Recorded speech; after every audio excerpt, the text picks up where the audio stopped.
sok fontos, érdekes találmány azért veszett el, mert a feltaláló a KH-t, a kezdő lépést sem mutatta meg. Én ezzel a felelősséggel nem akarok élni, és magam és barátaink azért fogtunk össze, hogy ezt a dolgot nyilvánosságra hozzuk. Nekünk magunknak nincsen ahhoz anyagi lehetőségünk, erőnk, hogy ezt a dolgot végigvigyük. A társadalom segítsége, támogatása életbevágó.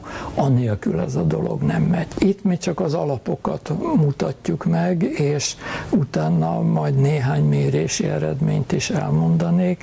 Azt tudom elmondani, hogy ennél a szerkezetnél némi többlethő már van, de ez semmiképpen sem tökéletes. Szerintem valahol az útnak a harmadánál tartunk most, ami ennél az 5. generációs szerkezetnél látszani fog. Mindig is érdekeltek az elfeledett, a tiltott találmányok, amiket már a feledés homálya belepte. És sok ilyen elfeledett találmány azért került a súlyesztőbe, mert a kor tudósai egyáltalán nem értették, hogy mi van. De időközben a nagy tudomány is poroszkálta maga szép lassú sebességével, és bizonyos dolgok, bizonyos elfeledett találmányok ma már érthetőek, ami 100 évvel ezelőtt teljesen zöldségnek vagy varázslásnak tűnt. Amit itt látni fogunk, elsősorban azért jó, mert mindig működik, megbízható. Erre háztartási berendezést lehet majd alapozni. Tehát mi megtaláltuk azokat a gyökereket, a legegyszerűbb formát, amire egy ipart lehet alapozni, hiszen mindig működnie kell, nem lehet az, hogy néha megy, néha nem megy. Tényleg ez a legfontosabb kérdés, hogy mire jó az egész, mert itt mondjuk lehet, hogy alapkutatásnak tűnik, de határozott műszaki célunk az, hogy legyen egy ekkora kis készülék, amivel valaki fűtheti, mit tudom én, a 70-80 négyzetméteres lakását, úgyhogy ősszel bekapcsolja és tavaszig egy töltettel elfűti. Kell hozzá egy kis víz, tulajdonképpen a víznek a hidrogénje, néhány gram, és aztán néhány gramnyi ilyen betétanyag, mondjuk szén. És kell annyi elektromos energia, ami persze a meleg vizet keringeti a rendszerbe, felfűti üzemi hőmérsékletre a gépet, valamint a szabályzó rendszert működteti. De ennek segítségével még egy 8. emeleten levő lakótelepi lakást is le lehet választani a központi fűtésről, és mindenki saját magának kialakíthat egy egyedi fűtést. Én azt gondolom, hogy havonta $1-2 lenne a működtetési költség, és a hőt gyakorlatilag ingyen kapná.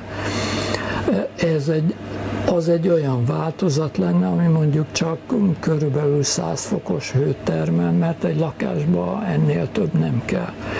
Ez, amit látunk, ez egy ipari változat, ahol 1000 fokos hő keletkezhet. Az iparnak néha szüksége van ilyen magas hőmérsékletre, és azt is meg tudjuk oldani. Az a pályázat, amit megnyertünk, és kiutalták a pénzt, az $1 millió volt körülbelül, tehát ez egy nagyon komoly összeg, ez biztosan elegendő lett volna, ezt nyúlták el előlünk, ezt vették el tőlünk. Itt már annyiszor tettek nekünk keresztbe ebbe az ügybe, annyi aljassággal találkoztunk, amit egy kis csoport nem bír kivédeni.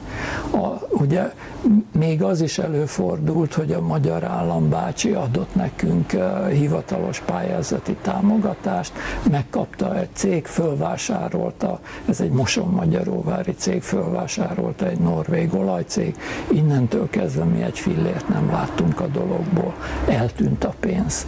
Mindenre képesek azért, hogy ez az energia energia, az olajmonopólium megőrződjön, az övéké legyen, és borzalmas pénzeket szednek össze azon az áron, hogy a társadalom és a környezet tönkre megy. Az unokáink se fogják ezt helyrehozni, akár permanens, visszafordíthatatlan.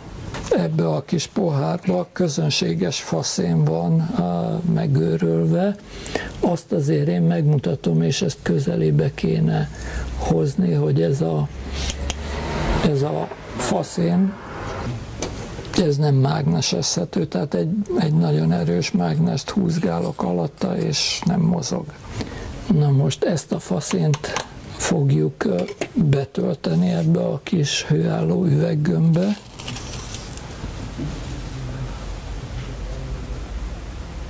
És gyújtós gyanánt egy ceruza belet teszek, ez egy vékony grafitszál. És ezt így beteszem, majd lezárjuk a szerkezetet.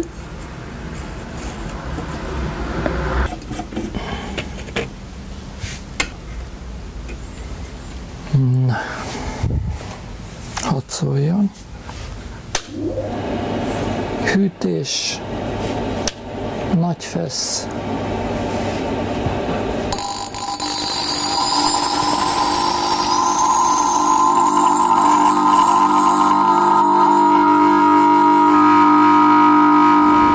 most hát nagyon átmelegszik ilyenkor.